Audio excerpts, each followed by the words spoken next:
Idol, nag-apply ka ba ng auto loan sa mga car dealers o bangko kung saan ka depositor?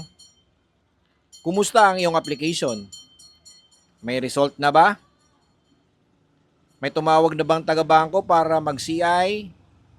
Pinalo up, in-update ka na ba ng iyong ahente regarding your status?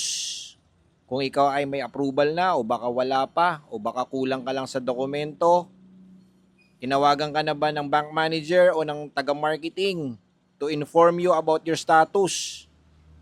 Kung umabot na po yan ng more than 2 weeks, problema yan, idol. Maaring decline ka na. Maaring may findings about your account. Baka may CMAP ka. O maaring may kapangalan ka na may CMAP. O baka kulang ka lang sa co-borrower. O maaring may CMAP din ang iyong co-borrower. O nahatakan din po ng sasakyan. O may existing na sasakyan. Maaring kulang ka sa documentation. Maaring unexplainable ang iyong mga incomes.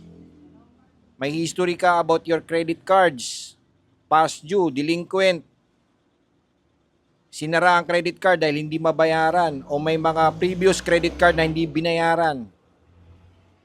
Delinquent sa mga existing na sasakyan o nahilaan ng sasakyan during pandemic. O kung meron mang sasakyan na natapos, delinquent din. Problema yan, idol.